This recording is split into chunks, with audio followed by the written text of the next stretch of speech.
How's it going, guys?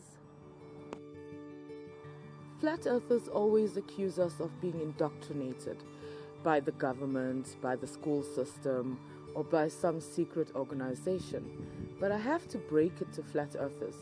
Whether we are here or not, whether we observe it or not, the universe, the galaxies, the stars, our solar system, and our earth will carry on doing what it does regardless of our mere existence, which is so small and insignificant compared to the age of the earth, never mind the age of the universe. With flat earthers, it's always one or the other.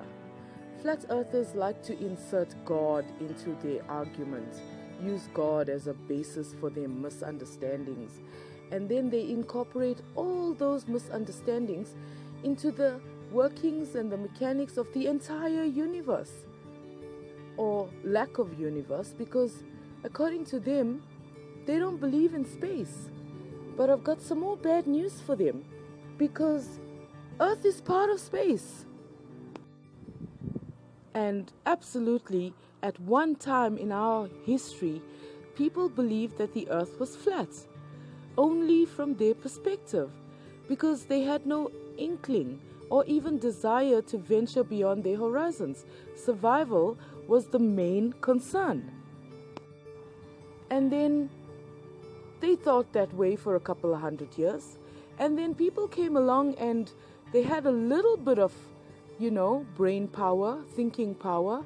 And through the observations of watching the skies and how the sun moves and how the wandering stars moved, they realized that, wait a minute, this cannot be a flat infinite plane. There must be something more to it.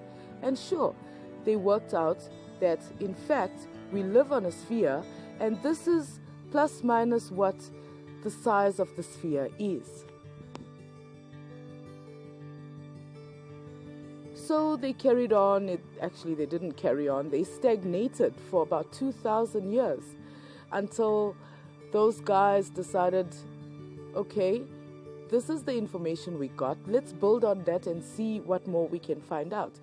And sure, they find out that the Earth isn't the center of anything. It is a part, a minuscule part, mind you, of an absolutely massive thing. But by no means it is central to anything. The advances that preceded that little fact is immense, and we are still feeling and experiencing the advances of the sciences and medicine and astrophysics, and the list goes on and on and on. So unfortunately, placing religion and flat earth in the same argument doesn't bode well for either. Under even the slightest scrutiny, both fall short. I always hear flat earthers crying, "It's NASA CGI." Well, which is it? Is it NASA or is it CGI? You do realize that one is an organization that actually tries to achieve something, and the other one is a tool invented to help us achieve those things.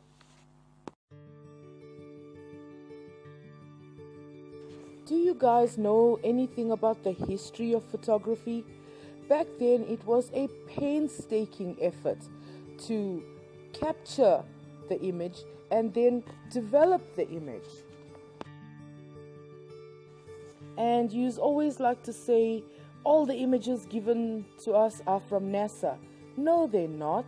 I've seen images from ESA, JAXA, the Indian Space Agency, the Israeli Space Agency, not to mention the Russian Space Agency. So not all images come from NASA. But I understand very well what your argument is.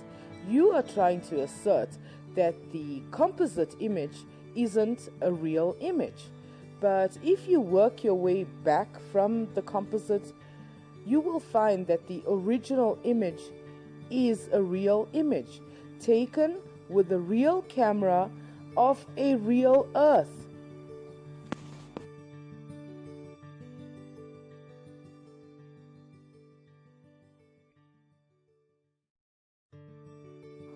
And besides all of that, you're accusing NASA of things that they don't do. They actually tell us that these photos are real. These are artist renditions taken from the piles and piles of data that they had to sift through, or this is a straight up photo, or this is a composite, or this is a panoramic view, or however you describe photography.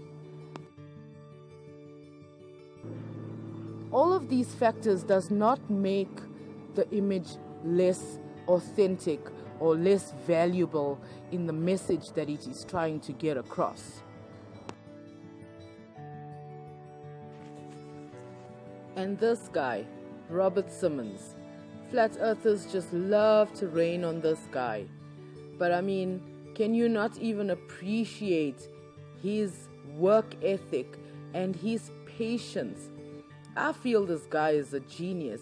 I mean, he can sit through terabytes upon terabytes of data and stitch them together to look like something coherent. I mean, the satellite is moving all the time, and the Earth is moving all the time.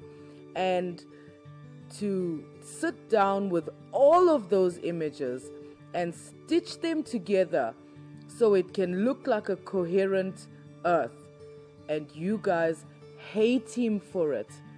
Why?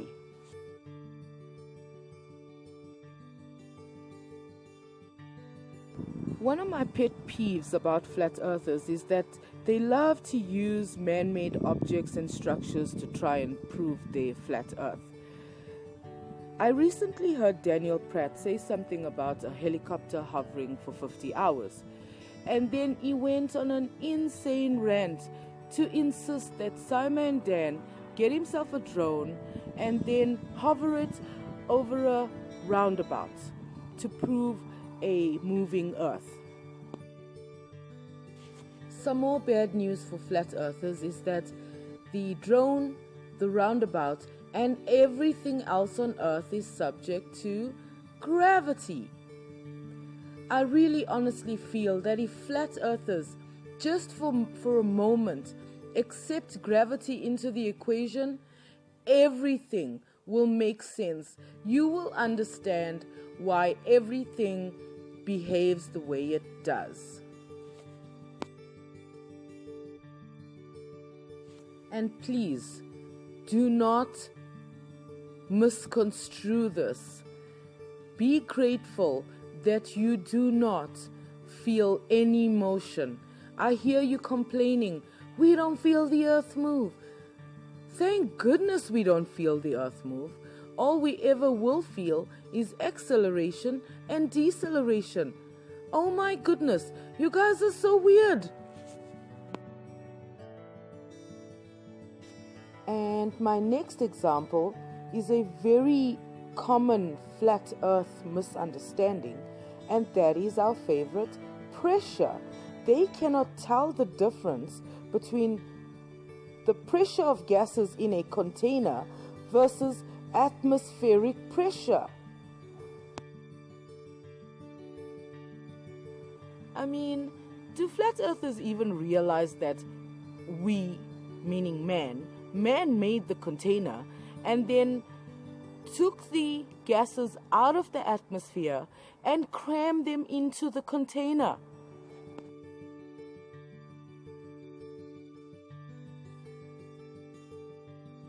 Do you know what happens when you open a valve or the canister gets a puncture?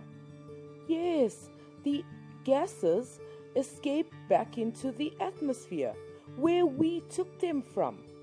I mean, have you never had a flat?